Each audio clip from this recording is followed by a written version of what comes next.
नमस्कार, स्वागत है आपका न्यूज 18 JKLH पे। मैं हूं आपके साथ अबू हुरैरा और आप देख रहे हैं JKLH prime time. Jammu Kashmir में कोरोना के मामलों में लगातार बढ़ोतरी देखी जा रही है। जम्मू कश्मीर में पिछले 24 घंटों की अगर हम बात करें तो जो डेटा कोरोना का आया है वो डराने वाला है।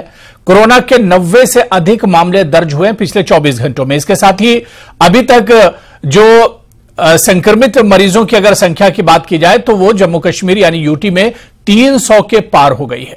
कोरोना की तेजी से बढ़ती रफ्तार से लोगों में पैनिक है, लोग परेशान हैं। हालांकि मेडिकल इंतजामिया हालात से निपटने की पूरी तैयारी कर रहा है और इसका दावा कर रहा है और यही वजह कि जम्मू कश्मीर में पूरे यूटी में हम देखें तो देश के दूसरे हिस्सों की तरह जम्मू और कश्मीर में भी मॉक ड्रिल किया गया और कोरोना से मुतालिक जो भी तैयारियां हैं उन तैयारियों का एक तरह से जायजा लिया गया। लेकिन फिर सवाल वही उठता है कि एक तरफ कोरोना लगातार बढ़ता जा रहा है और हमारी तैयारी क्या कुछ है, किस तरह से एहतियात किया जाए और क्या किस तरह से बचा जाए। आज इसी पर हम JKLH प्राइम टाइम में चर्चा करेंगे।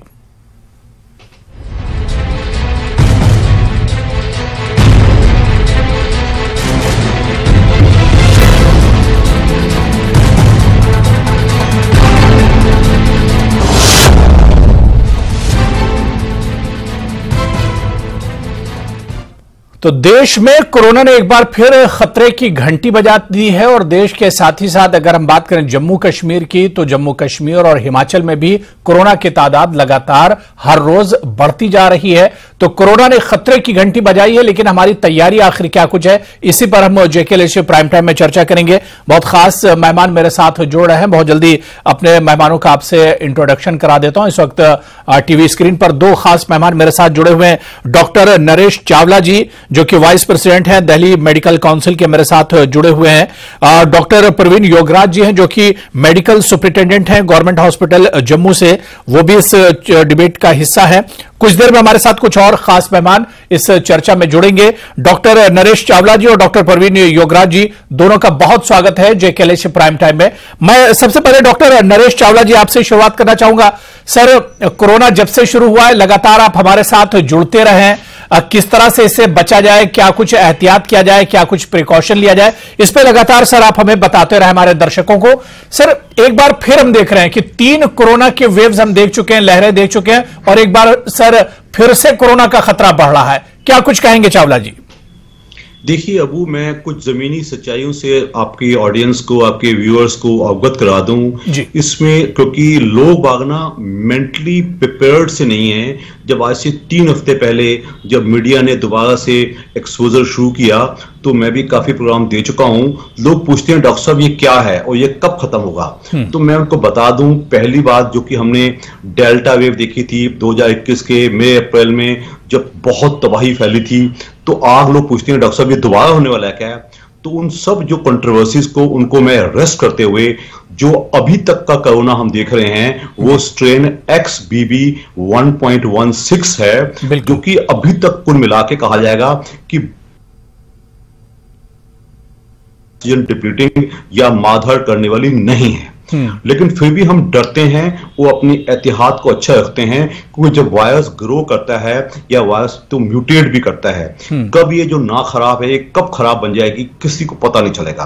तो मेरा मैसेज हमेशा स्पष्ट होता है, ताकि एक तो हमारा उद्देश्य पैनिकीनेस क्रिएट नहीं करना है। समहाउ चाहते या ना चाहते हुए वेव 1 में और वेव 2 में इतनी दहशत फैल गई थी, मैं दावे और यकीन से कहूंगा बीमारी सेकंड वेव में जो थी सो थी, पैनिकीनेस उससे 100 गुना ज्यादा हो गई थी, विच इज ऑलवेज बैड। हमारी प्रिपेयर्डनेस अच्छी होनी चाहिए।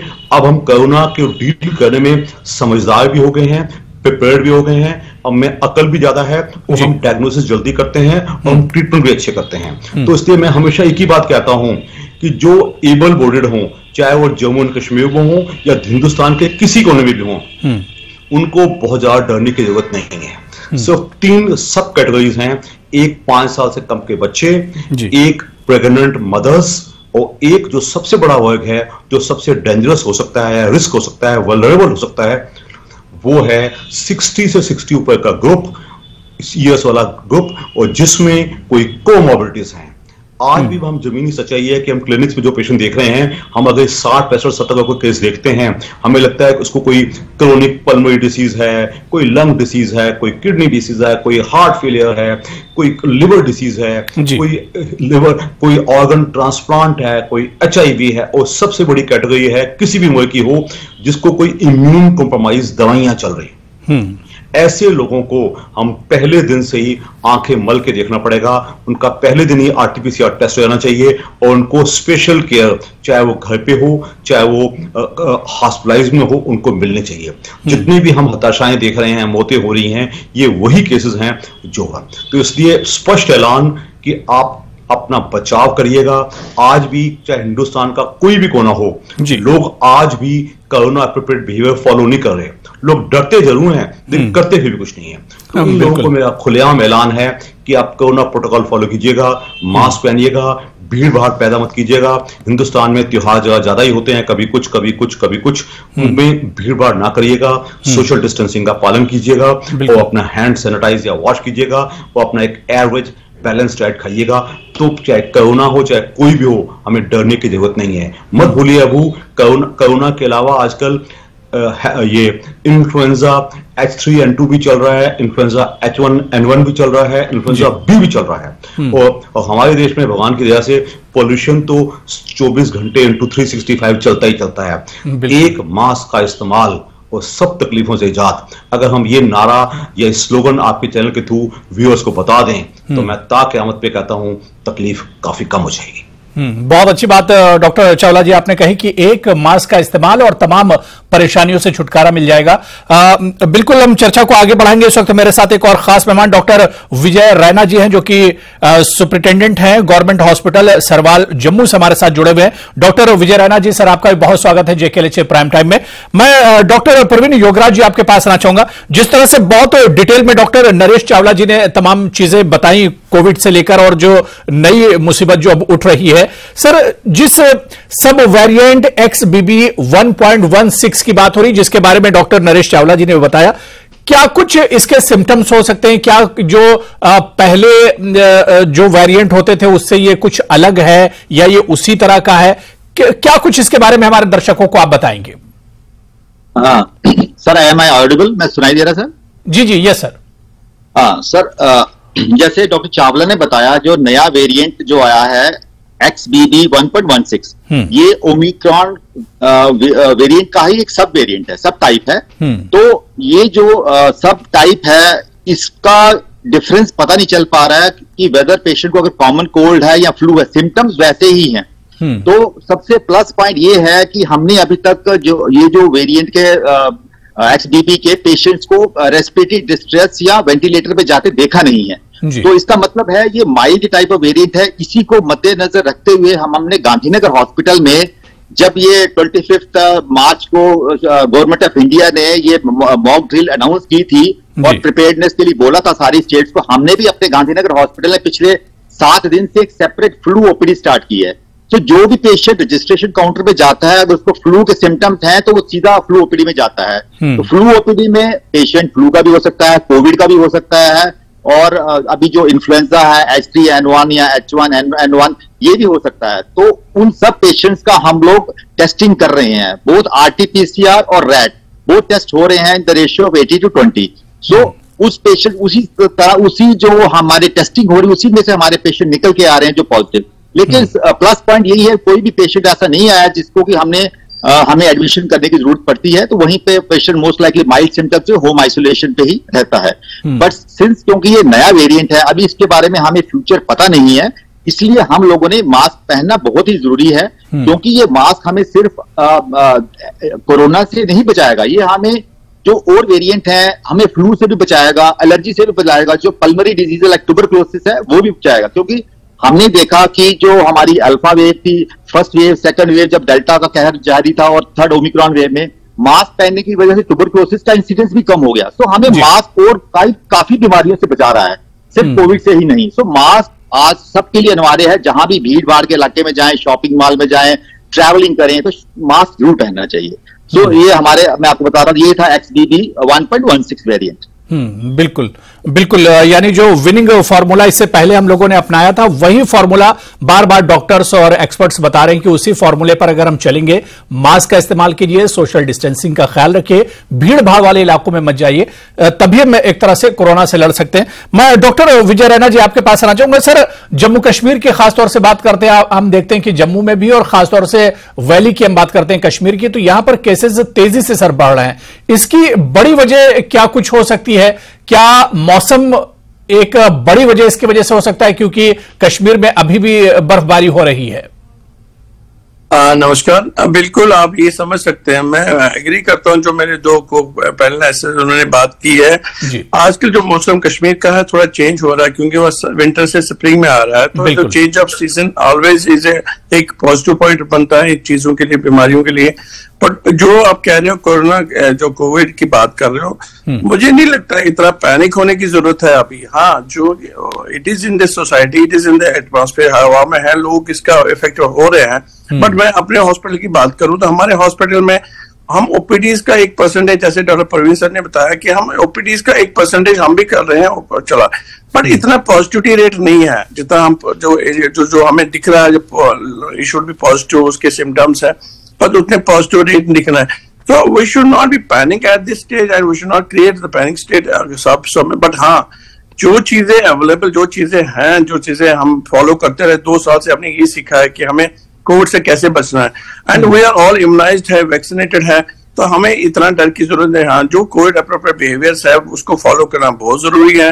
और जो बाकी चीजें हैं, वो सीजन की बात कर रहे थे आप, सीजन का असर तो कश्मीर में definitely it is there. Change of season always, हमेशा इसमें बढ़ोतरी बढ़ाता है। कश्मीर में हमेशा हिडन केसेस काफी रहे हैं जो दिखते नहीं है, मगर इस बार मुझे नहीं लगता इतना कोई डर होने की बात है। बट हाँ, हमें एहतियात बरतना चाहिए। बिल्कुल। यानी एहतियात से ही हम एक तरह से कोरोना से जीत सकते हैं और कोरोना को शिकस्त दी जा सकती है। मेरे साथ एक और खास मेहमान और एक्सपर्ट डॉक्टर नवीद नजीर साहब भी हमारे साथ जुड़ गए हैं, जो मारूफ पल्मोनोलॉजिस्ट हैं, वो भी इस वक्त हमारी चर्चा में जुड़े हुए हैं। डॉक्टर नवीद नजीर जी, आपका भी बहुत इस्तकबाल है JKLH प्राइम टाइम में। डॉक्टर नवीद नजीर सर, जिस तरह से, क्योंकि हमारे साथ कुछ और डॉक्टर्स और एक्सपर्ट्स जुड़े हुए हैं, कोविड के जिस तरह से खतरा सर बढ़ रहा है, यह खतरा कितना बड़ा है? और एज वाइज अगर हम सर बात करें तो छोटे बच्चों की बात करें या फिर जो एडल्ट हैं या जो बूढ़े और बुजुर्ग लोग हैं, तो किसके लिए खतरा सर ज्यादा है?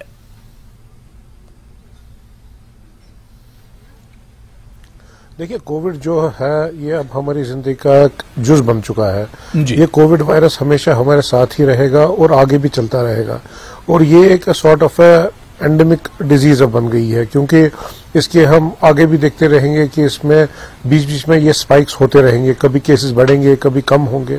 तो जब तक ये एक माइल्ड इन्फेक्शन की तरह बिहेव करेगा, जिसमें खांसी आना, जुकाम हो या अपर रेस्पिरेटरी ट्रैक इन्फेक्शन तक महदूद रहे, तो तब तक ये हमें हार्म नहीं करेगा। लेकिन अगर इस वायरस ने कोई ऐसी म्यूटेशन आ गई जो इसको ज्यादा सीवियर बीमारी में तब्दील कर सकता है, जिसमें जैसे हमने डेल्टा वेव में देखा, हमारे लंग्स इन्वॉल्व हुए निमोनिया में और ऑक्सीजन की काफी जरूरत पड़ी, तो वो एक खतरा लाहक हो सकता है।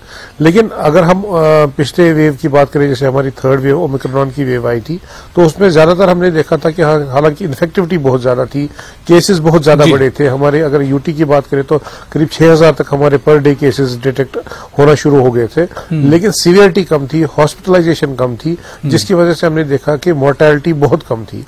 तो हम आगे भी इस टाइम भी जो हमारे केसेस पिछले 3-4 हफ्ते में देख रहे हैं कि बढ़ रहे हैं, हालांकि ओमिक्रॉन से मैं कहूंगा कि थोड़ा सा ज्यादा सीवियरिटी है, लेकिन जो डेल्टा वेरिएंट में हमारी सीवियरिटी थी उससे काफी कम है। तो मेजॉरिटी ऑफ द पेशेंट्स जो हैं वो अपर रेस्पिरेटरी ट्रैक्ट के इन्फेक्शन में ही मुब्तला हो रहे हैं। बहुत कम परसेंटेज ऑफ केसेस है जो जिनमें ये लंग्स को इन्वॉल्व कर रही है और जिसमें निमोनिया पैदा हो रहा है। हालांकि आप जब जैसे आपने एज की बात की, देखिए कोविड का इन्फेक्शन जो है वो हर किसी एज ग्रुप में हो सकता है, बुजुर्ग हो, बच्चा हो, जवान हो, लेकिन सीवियरिटी ज्यादातर हमने देखा पहली वेव में कि ज्यादा बुजुर्गों में हमला किया या जो ऐसे मरीजों में जो और भी बीमारी में मुब्तला थे। डेल्टा में हमने देखा कि उसने जवानों को भी नहीं बख्शा, जवानों में भी निमोनिया हुआ, हालांकि मोर्टेलिटी कम रही जवानों में। और लेकिन जो इस टाइम की हम वेव देख रहे हैं, इसमें हम देख रहे हैं कि बच्चे ज्यादा सिम्टोमेटिक हो रहे हैं, यानी कि हालांकि मॉर्टेलिटी हम कहें तो बहुत कम है, लेकिन बच्चों में जो पहले वेव्स में हमने देखा था पॉजिटिव हो रहे थे, लेकिन उतने ज्यादा सिम्टम्स नहीं आ रहे थे। लेकिन इस बार हम देख रहे हैं कि बच्चों में तो इन्फेक्शन कर ही रहा है, लेकिन सीवियरिटी थोड़ी सी ज्यादा है, सिम्टम्स ज्यादा आ रहे हैं बच्चों में एज कम्पेयर टू अदर। लेकिन ओवरऑल हम देखें तो सीवियरिटी उतनी बीमारी की उतनी ज्यादा नहीं है, लेकिन हमें कॉम्प्लेसेंट नहीं होना चाहिए। एहतियाती तदाबीर जो है, कोविड अप्रोप्रिएट बिहेवियर जो है, उसको हमें अपनाना चाहिए ताकि ये जो इन्फेक्शन जो है आगे ज्यादा ना बढ़े, आगे और केसेस ना बढ़े जी। और क्योंकि ये एक अनप्रेडिक्टेबल सा वायरस है, कभी भी इसमें ऐसी कोई म्यूटेशन आ सकती है जो इसको ज्यादा सीवियरिटी की तरफ ले सकता है। इसलिए एहतियाती तदाबीर लेना बहुत जरूरी है। तो पैनिक होने की लेकिन कोई जरूरत नहीं है। बिल्कुल, यानी परेशान नहीं होना है, पैनिक नहीं होना है हालात से, और सिर्फ एहतियात बरतनी है। हमने मुझे बहुत छोटे से ब्रेक पर जाना, लेकिन ये तमाम डॉक्टर्स और एक्सपर्ट्स हमारे साथ जुड़े हुए हैं। तैयारियों की हम बात करेंगे ब्रेक के उस पार, जब लौट कर आएंगे कि हमारी तैयारियां किस तरह की हैं, क्योंकि इससे पहले भी कोरोना आया और हम तैयारियों में कहीं ना कहीं एक तरह से फेल हो गए थे। बहुत छोटा सा ब्रेक लेके तमाम मेहमान मेरे साथ जुड़े हुए हैं, फौरन हाजिर होते हैं।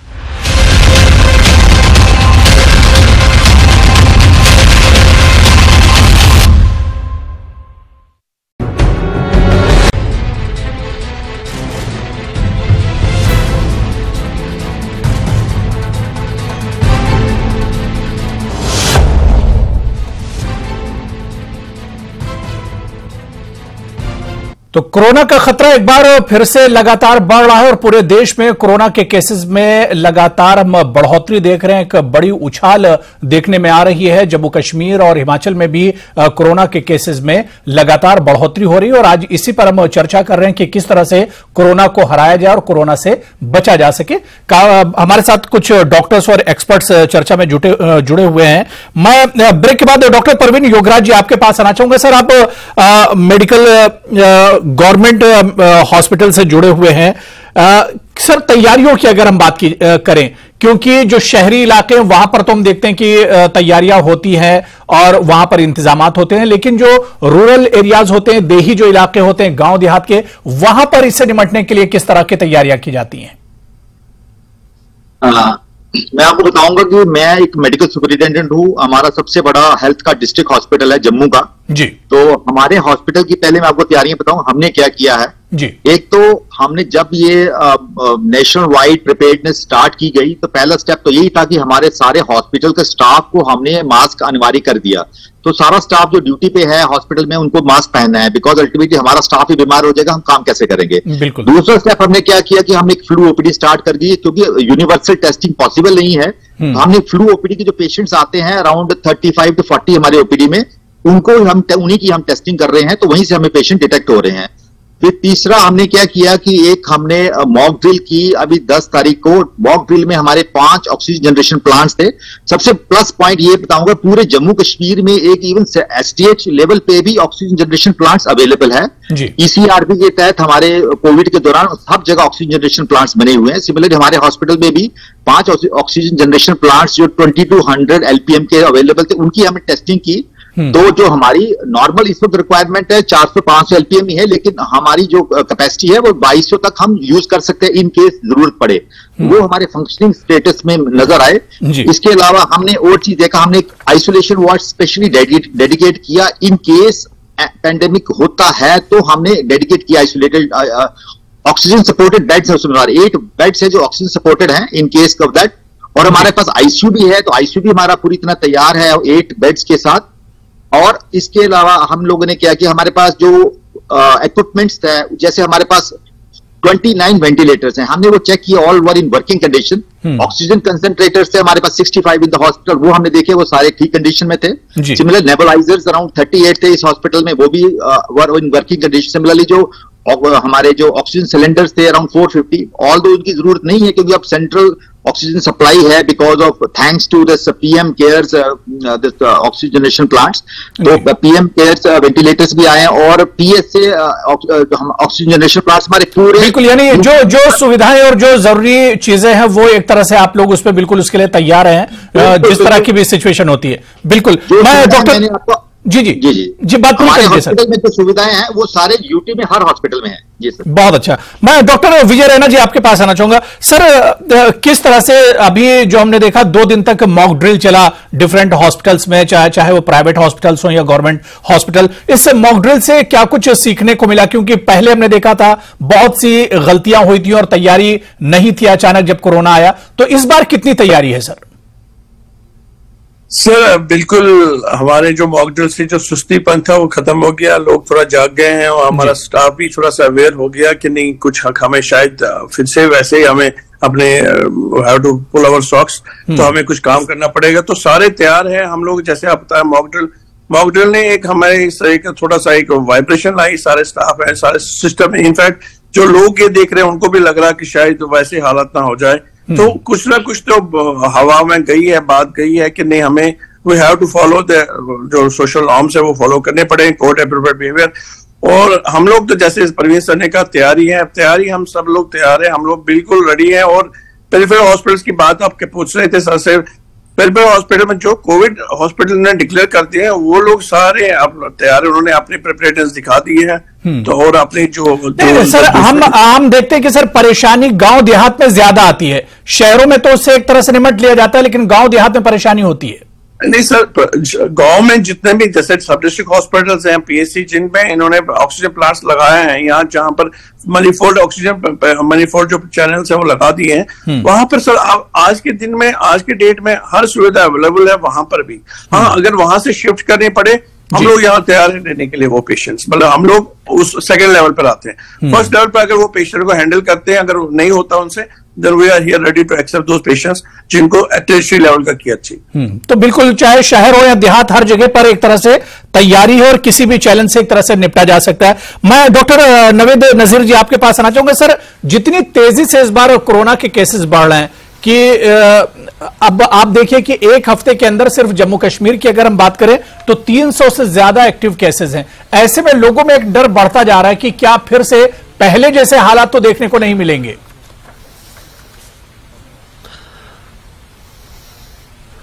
नहीं, देखिए हमारे केसेस तो बढ़ रहे हैं, उसमें कोई डाउट नहीं है। लेकिन अगर हम प्रोपोर्शनेटली देखें तो अगर जैसे हमने पहले भी बात कर रहे कि अगर हम थर्ड वेव की बात करें, जो हमें ओमिक्रॉन केसेस जिसमें ओमिक्रॉन प्रेडोमिनेंट वेरिएंट था, उसमें हमने देखा था कि इन्फेक्टिविटी बहुत ज्यादा थी, केसेस इससे ज्यादा भी एक्सपोनेंशियली राइज हो रहे थे। लेकिन सबसे पॉजिटिव इंपॉर्टेंट ये चीज नहीं है कि हमारे नंबर ऑफ केसेस कितने यूटी में आ रहे हैं, इंपॉर्टेंट ये है कि कितने हॉस्पिटलाइज हो रहे हैं, कितने सीवियर डिजीज में इन्वॉल्व हो रहे हैं, वो ज्यादा इंपॉर्टेंट है। क्योंकि अगर उस केसेस में अगर हॉस्पिटलाइजेशन ज्यादा बढ़ी तो हेल्थ केयर पे काफी बर्डन पड़ जाता है, तो उस टाइम क्राइसिस का समय आ जाता है। लेकिन अगर जैसे ओमिक्रॉन की थर्ड वेव थी, उसी तरीके से अगर हमारे केसेस हुए जिसमें सीवियरिटी बहुत कम थी, अपर रेस्पिरेटरी ट्रैक्ट इन्फेक्शन ज्यादा देखने को मिल रहा था, तो उसमें ज्यादातर लोग होम आइसोलेशन पे ही थे, हेल्थ केयर सिस्टम पे उतना ज्यादा बर्डन नहीं पड़ा था,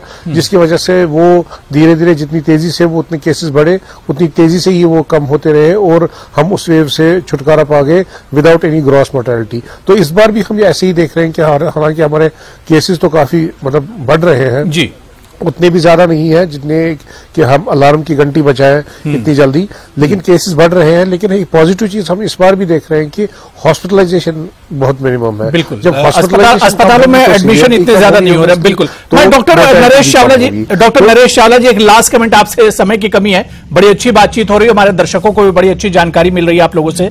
डॉक्टर नरेश चावला जी, सर हमारे दर्शकों से क्या कहना चाहेंगे, क्योंकि फेस्टिवल का सर दौर चल रहा है, लोग बाजारों में भीड़ भाड़ में जा रहे हैं, बार बार उन्हें बताया जाता है कि सोशल डिस्टेंसिंग का ख्याल रखिए, भीड़ भाड़ से दूर रहिए ताकि कोरोना से एक तरह से बचा जा सके, लेकिन लोग मानने के लिए तैयार नहीं है। सर ये कितना बड़ा खतरा है?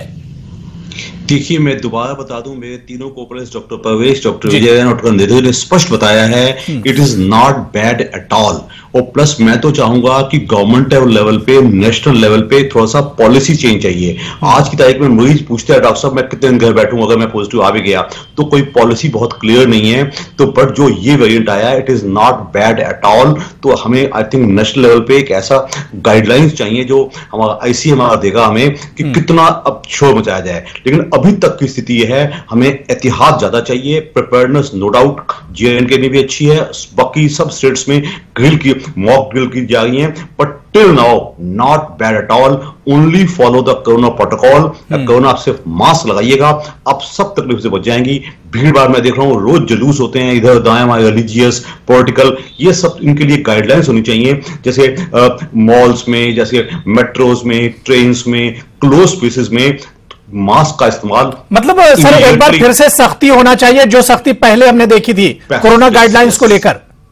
यस, या अगर ये हम कर देते हैं तो मैं खुलेआम कहूंगा, ऐसी कोई पैंट की नस की एक पैसा भी जरूरत नहीं है। मीडिया से हम इतना ही आपके दर्शकों से कहेंगे, ओनली मास्क लगाइए, सोशल डिस्टेंसिंग कीजिए और अपना भीड़ भाड़ मत कीजिएगा, अपना हाथों का अच्छा हाइजीन देखिएगा। आप इतना कर लिया। और प्लस एक चीज और मैं दोबारा से कहना चाहूंगा कि vaccination, particularly the senior citizens and who have comorbidities, उन्होंने अगर तीसरा वैक्सीन नहीं लगवाया है, वो वैक्सीन न केवल कोरोना की बूस्टर लगवाएं, वो यानी सिर्फ और सिर्फ एहतियात की जरूरत है। और कोरोना से लड़ने के लिए सबसे बड़ी जिम्मेदारी हमारी ही है। जिस तरह से तमाम एक्सपर्ट्स ने और डॉक्टर्स ने यहां पर बताया कि भीड़ भाड़ से दूर रहना है और जो प्रोटोकॉल है, जो विनिंग फार्मूला है कोरोना से जीतने का, उसी फार्मूले पर एक बार फिर से हमको सख्ती से अमल करना होगा। जब सख्ती से अमल करेंगे तभी हम कोरोना से बच सकते हैं और कोरोना को हरा सकते हैं। बहुत बहुत शुक्रिया, बड़ी अच्छी बातचीत हुई। डॉक्टर नरेश चावला जी, डॉक्टर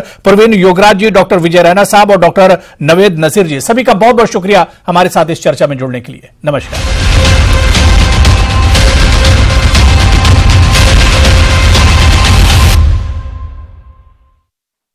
1200 plus